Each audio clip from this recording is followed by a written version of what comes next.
రామాంజమ్మ గారు ఉన్నారు. She around 72, not sure of her age also. Guntur నుంచి వచ్చారు అండ్ ఆవిడకి ఇప్పుడు పిఆర్పి ట్రీట్మెంట్ జరగబోతుంది అనమాట.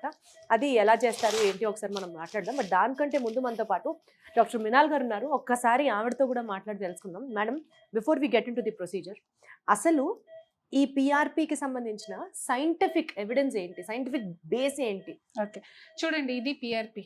ఓకే, పిఆర్పి meanings platelet cells which is more than the base line. Okay, ఒక స్పెసిఫిక్ టెక్నిక్ ప్రకారం ప్రిపేర్ చేశాను. దానికి 4 ఇంపార్టెంట్ పాయింట్స్ ఉంది. First, anti inflammatory property. Anti inflammatory property means inflammation, వాప్ తగ్గింది కోసం. ఇది పిఆర్పి తర్వాత వాప్ తగ్గిపోతుంది, నొప్పి తగ్గిపోతుంది. Second is regenerative property. Regenerative means గుజ్జు పెంచడానికి కోసం. Okay, third point is anti microbial property. చాలా మంది పేషెంట్స్ ఏం చెప్తారు, ఇది డాక్టర్స్ చెప్తారు, పిఆర్పి తర్వాత ఇన్ఫెక్షన్ అవుతుంది. పిఆర్పిలో యాంటీ మైక్రోబియల్ ప్రాపర్టీ ఉంది. మీన్స్ ఇది ఇన్ఫెక్షన్ తగ్గింది కోసం. దాని వల్లనే ఇది పిఆర్పి is being used for diabetic ulcers also. So పిఆర్పిలో ఇన్ఫెక్షన్ కి ఛాన్సెస్ 1% కూడా లేదు. రాదర్ పిఆర్పి is used for treating infection. Okay, తర్వాత జాయింట్ లో లూబ్రికెంట్ ఉంది కదా, సో ఈ లూబ్రికేషన్ పెంచడానికి కోసం ఒక ఎలిమెంట్ ఉంది, లూబ్రిసిన్. సో పిఆర్పి లూబ్రిసిన్ కూడా రిలీజ్ చేస్తారు. సో ఈ 4 ప్రాపర్టీస్ వల్ల ఇది పేషెంట్స్ కి చాలా మంది హెల్ప్ అవుతుంది మోకాలు నొప్పికి. ఓకే, సో ఇది సైంటిఫిక్ బేసిస్. కాబట్టి PRP is 100% safe and 100% effective also. గలుగుతున్నారు కదా, అప్పుడు మీద బెటర్ కదా, ఇంకా వీల్ చైర్ మీద పోకూడదు మీరు. ఇంకా ఈ ట్రీట్మెంట్తోనే బాగా ఇంప్రూవ్ అవ్వాలి. కంప్లీట్గా మీ పనులు మీరు చేసుకుంటూ నడుస్తూ ఉండాలి. మీరు వీల్ చైర్ మీద ఉంటే చాలా కష్టం. ఇప్పుడు వీల్ చైర్ నుంచి బయటకు వచ్చారు, దాని తర్వాత వాకర్ కూడా వదిలేయాలా, దాని తర్వాత స్టిక్ కూడా వదిలేయాలా, దాని తర్వాత మీ అంతటా మీరు నడవాలి. ఇప్పుడు ఈరోజు చేసే ఇంజెక్షను మీ గుజ్జు ఎక్కడైతే అరిగిపోయిందో, ఎక్కడైతే గుజ్జు అరిగిపోయి ఎముక రాసుకుంటుందో ఆ గుజ్జును పెంచడం కోసం. ఈరోజు బ్లడ్ తీసుకున్నాం కదా, మీది బ్లడ్ తీసుకొని ప్రాసెస్ చేసాం కదా, దాంట్లో కొన్ని కణాలు తీసి ఇప్పుడు గుజ్జు ఎక్కడ అరిగిపోయిందో ఈ మిషన్స్లో చూసి అక్కడ చిన్న ఇంజెక్షన్ వదులుతాం. అంటే ఈ రోజు నుంచి మీ గుజ్జు పెరగడం మొదలవుతుంది అనమాట. మళ్ళీ నెక్స్ట్ టైం వచ్చినప్పుడు ఆ గుజ్జు ఎంత పెరిగిందో మీకు చూపిస్తాం. కానీ మేము చెప్పిన ఎక్సర్సైజులు కరెక్ట్ చేసుకోవాలా, వద్దన్న పనులు చేయకూడదు, చేసుకోవాల్సిన పనులు చేయాలి. సరేనమ్మా, బాగుండు. చిన్న ఇంజెక్షన్ చేస్తాను. స్కాన్ కియాక. ఇప్పుడు రామాంజనమ్మ గారు గుంటూరు నుంచి వచ్చారు. ఇక్కడ ఈ 2 ఎముకల మధ్యలో కొంచెం గ్యాప్ ఉంది. ఇక్కడ ఉందా, ఆల్మోస్ట్ వచ్చేసింది దగ్గరికి, అతుక్కుపోయింది. లైట్ గా ఒక చిన్న పేపర్ లాగా ఉంది. ఇది ఒక ఇంకో దగ్గర చూడండి, ఇది ఇక్కడ బాగా గ్యాప్ ఉంది, ఇక్కడ ఇంకొక యాంగిల్లో. సో ఇప్పుడు ఏంటి, ఈ ఎక్స్రేలో, ఈ ఫ్లోరోస్కోపిక్ దాంట్లో మనకు అర్థం అవుతున్నది ఏంటంటే ఎముకల మధ్యలో గ్యాప్ మటుకు తగ్గింది. కానీ అది ఎందువల్ల తగ్గింది, ఆ రెండిటి మధ్యలో ఏముంటాయి, అవి ఎంత తగ్గాయి, దాని మెజర్మెంట్ ఏంటని తెలిపేది ఈ మిషన్. ఓకే, అర్థమైందా? సో అక్కడ కొంత ఇన్ఫర్మేషన్ మనకు వస్తుంది. ఈ దీంట్లో ఆ 2 బోన్స్ మధ్యలో ఏమేమి ఉంటాయి, రైట్ సార్, అవి అరిగిపోవడం వల్లనే కదా ఇప్పుడు బోన్స్ దగ్గరికి వచ్చాయి. సో ఇది చాలా ఇంపార్టెంట్ అన్నమాట. ఇప్పుడు ఇక్కడ మీరు చూసినట్టయితే ఈ పిక్చర్లో చూడండి, ఈ నల్లగా ఉంది చూసారా, ఇదంతా ఫ్లూయిడ్. ఫ్లూయిడ్ ఎందుకు వస్తుంది అంటే ఈ 2 బోన్స్ ఎప్పుడైతే రబ్ అవుతాయో ఫ్లూయిడ్ జనరేట్ అవుతుంది. ఇది ఎక్స్రేలో కనపడుతుందా, కనపడలేదు. సో ఫస్ట్ ఇప్పుడు ఈరోజు చేసినప్పుడు ఈ ఫ్లూయిడ్ తీయాలి, ప్లస్ ఆ ఫ్లూయిడ్ ఎందుకు వచ్చింది, 2 బోన్స్ మధ్యలో ఉన్న కార్టిలేజ్ అరగడం వల్ల. ఆ కార్టిలేజ్ కూడా ఎలా అరిగిందో నేను మళ్ళీ ఇప్పుడు చూపిస్తాను మీకు. ఫస్ట్ ఇంజెక్షన్ చేసి తర్వాత చూపిస్తాను. ఇప్పుడు రామాంజనమ్మ గారి బ్లడ్లోంచి మనము ప్లాస్మాని వేరు చేసాం. ఇదంతా ప్లాస్మా, తెల్లగా చూసారా, ప్లాస్మా. ఇదైతే ఈ కింద గ్రోత్ ఫ్యాక్టర్స్ ఉంటాయి. ఈ కింద ఒక పోర్ట్ ఉంది చూసారా, ఈ పోర్ట్లోంచి మటుకు మనం గ్రోత్ ఫ్యాక్టర్స్ తీసి అవి మాత్రం ఎక్కించాలన్నమాట. సో ఇక్కడ ఈ పోర్ట్ ఉంది చూసావా, అది ఇదంతా ప్లాస్మా, దాంట్లో కొన్ని గ్రోత్ ఫ్యాక్టర్స్ తీసుకొని మనం ఎక్కిస్తామట. ఇప్పుడు కింద నల్లగా చూసారా, ఇది ఆర్బీసీ, ఇది కూడా మనకి వేస్ట్. సో ఇదంతా వెళ్ళిపోయింది, ఇది మిగిలింది. దీన్ని ఇక్కడ నుంచి ఎంత వీలైతే ఆ కింద అడుగుదల ఉన్నాయి గ్రోత్ ఫ్యాక్టర్స్, అవి తీసుకుంటాం అనమాట.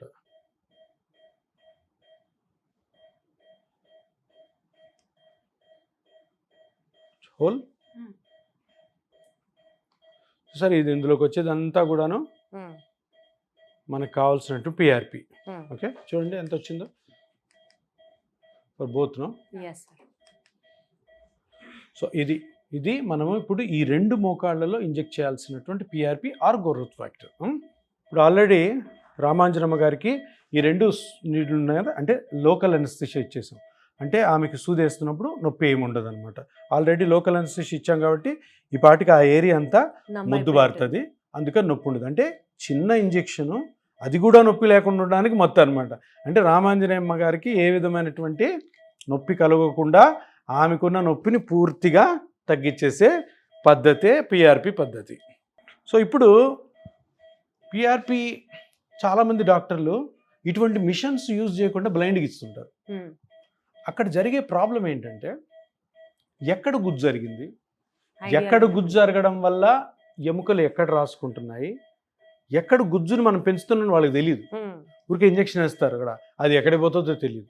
సో అందుకని ఇక్కడ ఈ మిషన్ కానీ మనకి కరెక్ట్గా రామాంజనేయమ్మ గారికి ఎక్కడి నుంచి నొప్పి వస్తుంది, ఆ నొప్పిని కనుక్కొని ఆ స్ట్రక్చర్ ఏదైతే డ్యామేజ్ ఉందో కనుక్కొని అక్కడ మనము పిఆర్పి రిలీజ్ చేస్తేనే మీకు రిజల్ట్ వస్తుంది, లేదా రాదు. నెక్స్ట్ టైం వస్తారు ఆ పార్ట్లో, ఈరోజు మనం పిఆర్పి చేసాం కదా, ఎంత గుజ్జు పెరిగిందా లేదా, మనం అనుకున్నంత పెరిగిందా లేదా, ఎక్కువ పెరిగిందా, అది తెలుస్తుంది.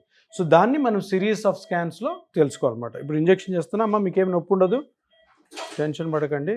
ఎక్కడైతే ఏం నొప్పి లేదు కదా, చూడు ఏం నొప్పి లేదు, మన సూది వెళ్ళినా కూడా. షర్ట్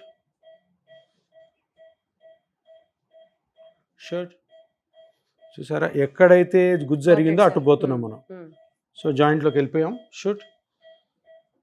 ఇప్పుడు అక్కడ జాయింట్ బాగా తగ్గింది కదా, అక్కడికే వెళ్ళింది కదా నీడిలు, అక్కడే ఉన్నామా లేదా, జాయింట్లో ఉన్నామా లేదా అని ఒక కాంట్రాస్ట్ డై ఇచ్చి చూస్తాం అనమాట. ఇప్పుడు చూడండి, ఇది కనెక్ట్ చేశాను.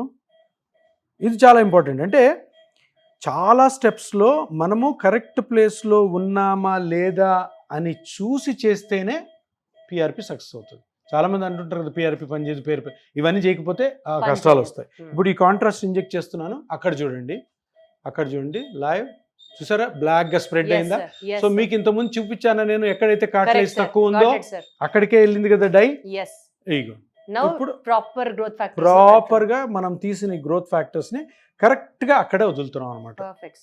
చూసా అంత స్ప్రెడ్ అవుతుంది. ఆ కార్టిలేజ్ నుంచి జాయింట్ లోకి కూడా వెళ్తుంది. అంటే జాయింట్ లో కూడా ఏమైనా పెథాలజీ ఉన్నా కూడా క్లియర్ అయిపోతుంది. ఇందాక మేడం చెప్పారు యాంటీ మైక్రోబియల్ యాక్టివిటీ కూడా ఉంటుంది. Yes, anti inflammatory should. So ఈ పిఆర్పి అయిపోయింది. ఎంతసేపు 2 నిమిషాలు కూడా. ఇవి చూడు తీసేస్తున్నాను. రామాంజనేయమ్మ గారికి ఏమన్నా నొప్పి ఉందా? ఏం లేదు కదా, నొప్పి అస్సలు లేదమ్మా. Very good. ఇప్పుడు రెండోది ఇదే విధంగా షూట్ చేయి. ఇప్పుడు చూసారా, రెండోది కూడాను ఈ సైడ్ కంప్లీట్ గా తగ్గిపోయింది. అటు గ్యాప్ ఉంది, అవతల నా రైట్ సైడ్ గ్యాప్ ఉంది, ఇటు side almost bone to bone వచ్చేసింది అనమాట. ఓకే, సో దాంట్లో కూడాను ఆల్రెడీ అనస్థీషియా ఇచ్చాము, సూది పెడుతున్నాను. షూట్. ఏం నొప్పి లేదు కదమ్మా. జాయింట్లోకి వెళ్ళిపోయాము. మళ్ళీ డై చెక్ చేస్తామా సార్ ప్రతిసారి? తప్పకుండా చెక్ చేయాల్సిందే. సో ఇంజెక్ట్ చేస్తున్నా లైవ్. చూసారా ఎట్లా స్ప్రెడ్ అయిందా? పర్ఫెక్ట్ గా లేదు సార్. అవతల మనకు అవసరం లేదు, ఎందుకంటే అవతల గ్యాప్ ఉంది, అక్కడ అవసరమే లేదు. ఎక్కడ అవసరమో అక్కడ ఈ పిఆర్పిని ఇంజెక్ట్ చేస్తున్నాం. ఇప్పుడు ఈవిడకున్న సిచ్యువేషన్ ప్రకారం ఎన్ని సిట్టింగ్స్ అవసరం పడతాయి సార్? ఈవిడికి 3 పిఆర్పి సిట్టింగ్స్ సరిపోతాయి. ఈరోజు ఒకటి అయింది, ఇంకా 2. షూట్. చూసారా కరెక్ట్గా ఎక్కడైతే ప్రాబ్లం ఉందో అక్కడే స్ప్రెడ్ అవుతుంది. అంటే అక్కడ అరిగింది కాబట్టి ఈ కణాలన్నీ కూడా అక్కడే కేంద్రీకృతమై కంప్లీట్గా గుజ్జును పెంచితే, నెక్స్ట్ టైం మీరు వస్తారు కదమ్మా ఇంకో దానికి, రెండో పిఆర్పికి, అప్పుడు మీకు ఎంత అయితే గుజ్జు అరిగిపోయి ఎంత పెరిగిందో మీకు చూపిస్తాం. మేము చెప్పిన ఎక్సర్సైజులు చేసుకుంటూ ఉండండి, జాగ్రత్తలు పాటిస్తూ ఉండండి. సరేనా సార్? ఇదే ఫస్ట్ పిఆర్పి అయినప్పుడు ఆవిడ వీల్ చైర్లో వచ్చిన ఆవిడ ఎట్లా నడిచారు? ఫస్ట్ సిట్టింగ్ అయిపోయింది. పిఆర్పిలో ఫస్ట్ సిట్టింగ్లో రేడియో ఫ్రీక్వెన్సీ అబ్లేషన్ అని చేస్తాం.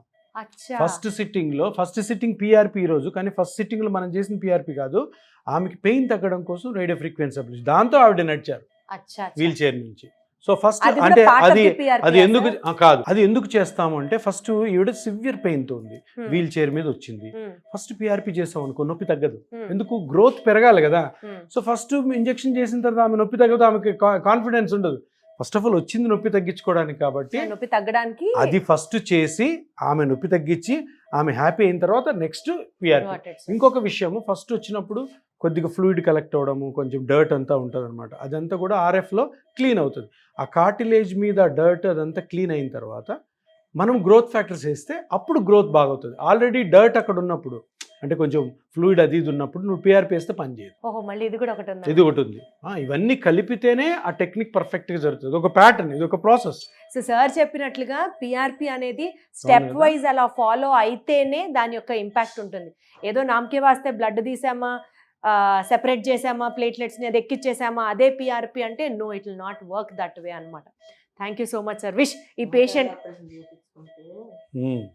మోకాళ్ళ నొప్పి డాక్టర్లు ఆపరేషన్ చేయాలన్నారు, మొబైల్ చేయించుకోమ్మా అన్నారు. నేను చేయించుకున్న అయ్యా, నేను నొప్పి తట్టుకోలేను, బాధపడలేను, నాకు వద్దులే అని ఈర్చలు కొనుక్కొని దాంతో నడుపుతున్నా, వాకర్ కొనుక్కొని. ఇప్పుడు ఆపరేషన్ ఏం అవసరం లేదు. ఈ రక్తంలోంచి కణాలను వేసాం కదా, అది పూర్తిగా గుజ్జును పెంచుతాయి. కొన్ని చిన్న చిన్న జాగ్రత్తలు పాటిస్తే చాలు, హ్యాపీగా ఉంటారు. నమస్కారం. సో ఇది ఒక పేషెంట్ యొక్క సాటిస్ఫాక్షన్ పాయింట్. విష్ ఈవిడ మనలాగా నార్మల్గా నొప్పి లేకుండా నడుస్తారని మనస్ఫూర్తిగా కోరుకుంటూ థ్యాంక్ యూ సో మచ్.